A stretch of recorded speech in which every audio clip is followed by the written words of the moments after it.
Well, it's my pleasure to be here, and I'm not at all embarrassed to talk about your new book and to wave it around. And if any of you haven't read it yet, then please do and go and talk about it, because it really does address important and urgent issues in a really comprehensive and accessible way.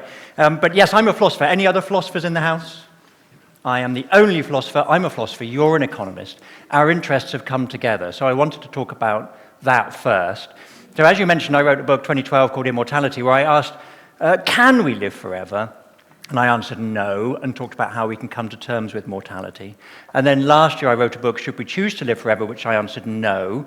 So I said that immortality is not possible and it's not desirable, which is a happy coincidence. It'd be terrible if it was impossible but desirable, and we'd all be kicking ourselves.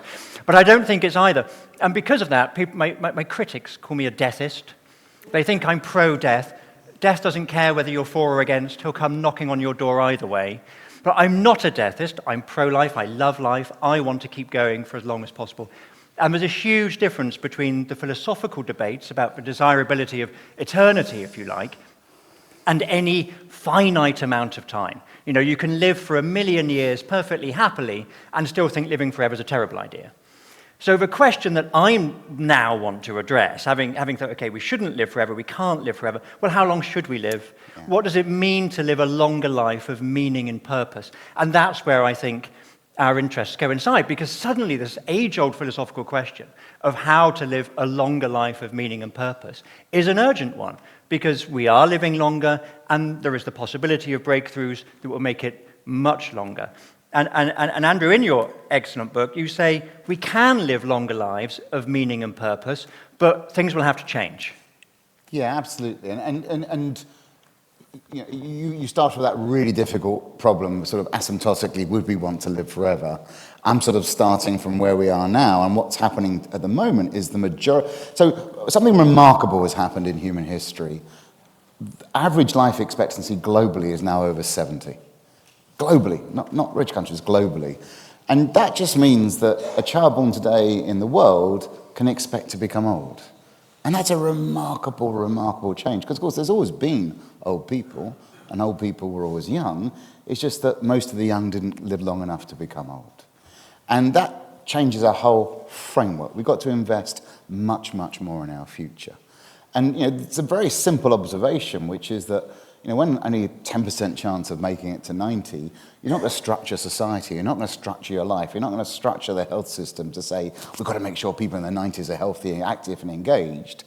But when, as according to the UK, more than 50%, UK government, more than 50% of children born today will live to be beyond 92, we've got to do that.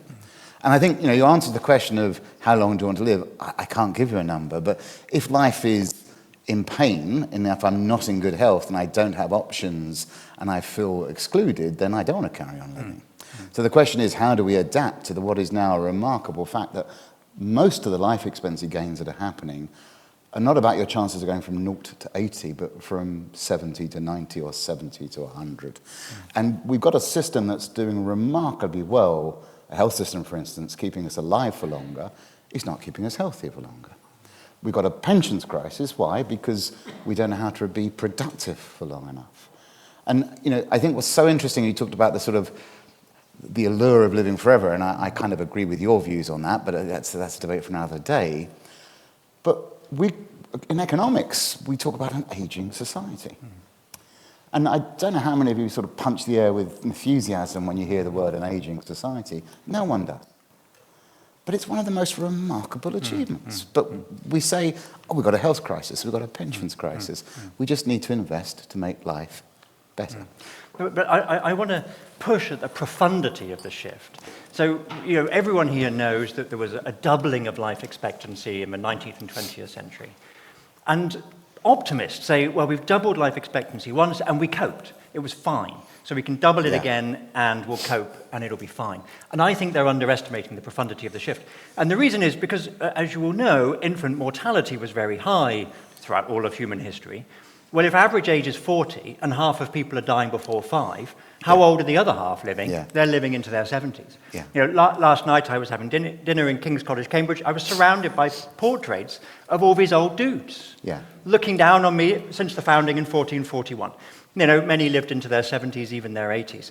So the fact that people are living to 70, even to 80, and you know, and a little beyond, means they're still living in accordance with our established conception of what a human life looks like. You know, you can read it in Shakespeare, you can find it in, you know, all over the world, Hinduism, China, and so on. We know what life looks like. In the Bible, 70, 80 years is the norm. So that revolution just allowed more people to live out what we might think of as a natural human life. Now, if people live 20 or 30 years longer, we're adding a whole extra life stage. Suddenly, things look very different. Exactly. I think that's utterly the key thing, which is that, you know, I talk about we've achieved a first longevity revolution where the majority of the young can expect to become the old of 70. But now we're going way beyond that, and that is much more transformational.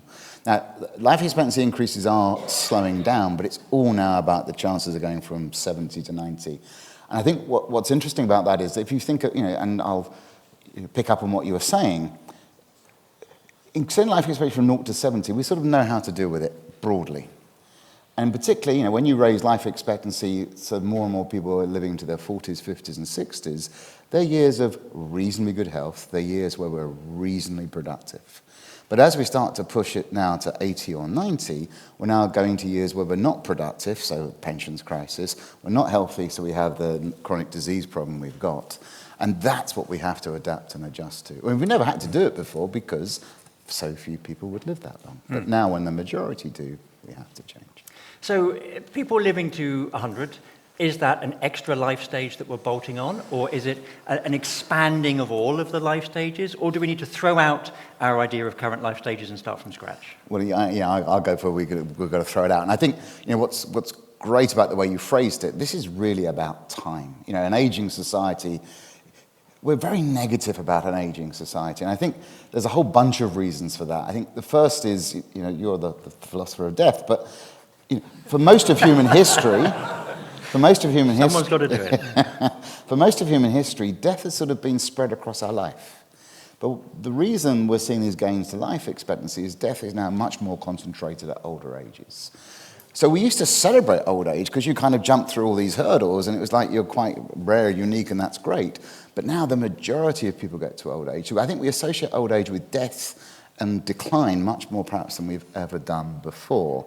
But you know, that aging society story, it's a tremendous thing. It's fewer infants snatched away in early life. It's fewer parents snatched away in midlife.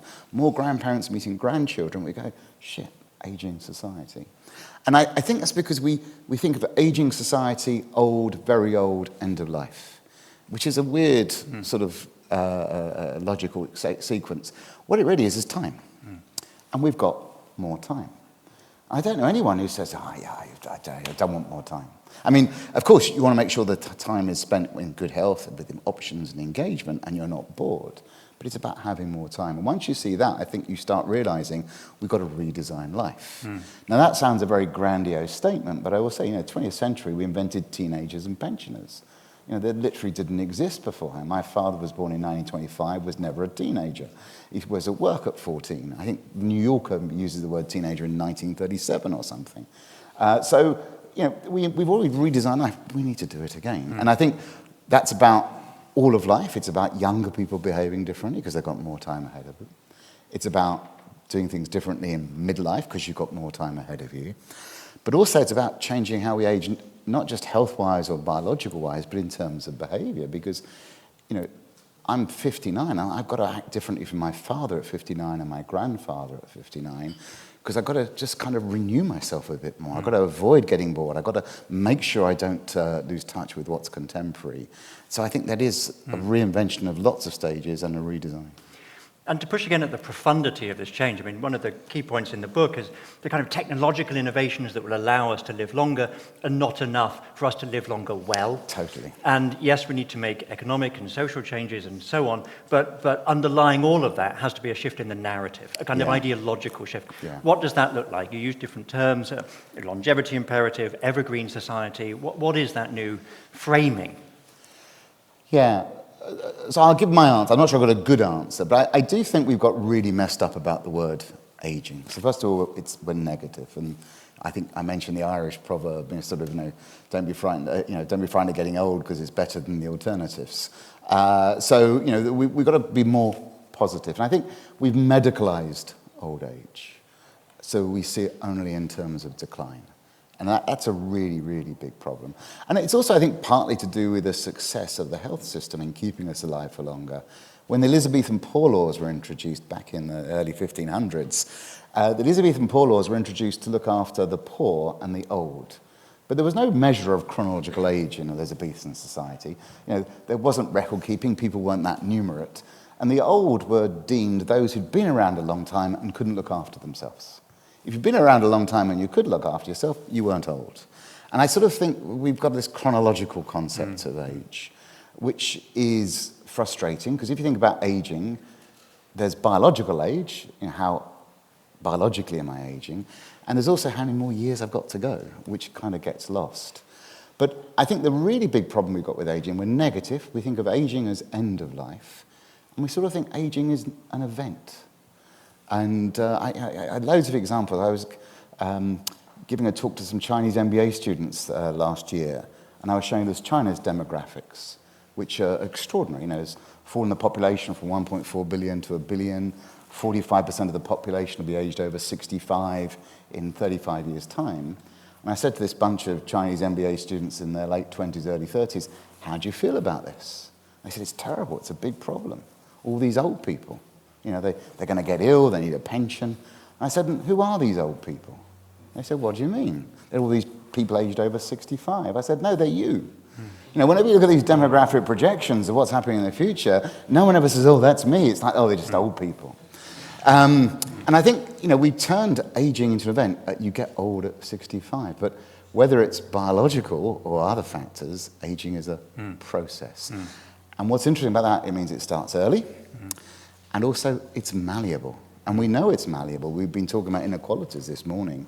We know how to speed up aging. It's, having low income and not many opportunities speeds up aging.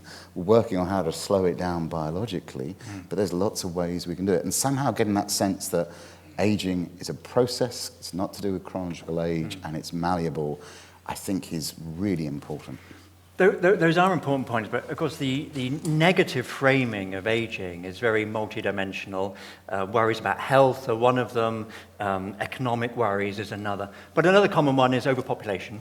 Yeah. And on the one hand, there are people who worry about overpopulation, and rightly, because if people are living longer, it means there are more generations alive at any one point. Suddenly, if everyone did live to 120, there would be a massive population boom. But what's interesting is that we also live in a moment where people worry about underpopulation and a population collapse, because as people live longer, they have fewer children. And it seems possible that we will have both, that we will first have a population boom as people live longer, but because they're having fewer children, when they start to die off, suddenly the population collapse. Which are you worried about most? Or what do you think the solutions are? Well, I'll give you the quick answer, which is I worry more about the falling population and low birth rates than living longer. I think it's really interesting. We know biologically that animals that live longer have fewer children. But I do wonder if for humans, the longer we live, whether we have fewer children, whether there's a connection between that. And some of that, I think, is if you're living longer, you spend more time investing in your development as an adult, so more time in education, finding out about yourself, which sort of means an extension of adolescence or emerging adulthood, which compresses the time over which you can have children. And it's also interesting, as life gets longer and more of those years are outside of the traditional reproductive years, I do wonder if the issue of what makes it my life, comes to the fore, and so we see that reduction. And then your work on immortality, there's always a sort of desire to leave something behind, whether it be great cities or children. Perhaps if we're living longer, whether that reduces, I don't know. But I think what's great about all of these topics is the demographers, I think, have done us a great disservice with this concept of an aging society, because they say, falling birth rate, people living for longer, there's more old people. And that's a problem. And that's kind of where the conversation stops. But you've really got to untangle it and say, Why? So, first of all, let's go back to life expectancy gains. Actually, I'm not too bothered about gains to life expectancy and the impact on the population. And the reason is, if you save a newborn and they then live for 70 years, that has a big effect on the world's population. If you have someone who's 80 going to 90, you're only gaining 10 years, so the effect on the world population is less. I always think it's more important to just have people healthier rather than living for longer. So I think the population effects, unless we get radical life extension, are relatively small from life expectancy. And even radical life extension, which I'm not sure when that will happen, if ever, even that would take time to have a big effect on the population. Various parts of the world are seeing quite dramatic falls in their population, because when the fertility rate goes below 2.1, populations decline. And I think, it's a really big trend. And I think governments have kind of got this wrong, because what they're trying to do is say, have more kids, because we need to make sure the social security system is stable. That's kind of the wrong way around. You shouldn't try and get people to change their behaviour to keep social institutions in play. You can look, well, why are people having fewer children? And you look at all the tax incentives, they make very, very little difference. People seem to want to have fewer kids. Now, at one level, I think that's great. Environmental pressures, a smaller population, that's good. People having fewer children, there's much more investment in children, to use an economic phrase. There's much more focus on the quality of life rather than the quantity of mouths. And all of those things are really, really good. But if it carries on, eventually we'll have no one other than perhaps the AI robots that will be coming to change the population. I know, what do you think, Stephen? So I want to ask one last question, Okay. actually, which picks up on so I think we've only got time for one more, and it picks up on a few things that you've mentioned. You mentioned the students who found it difficult to imagine that they would be the the aging population that's so worrisome. You mentioned that as our life gets longer, our conception of that life starts to change. The reality is we already find it difficult to make decisions in our own long-term interest. We were talking earlier about sugars and poor eating and so on.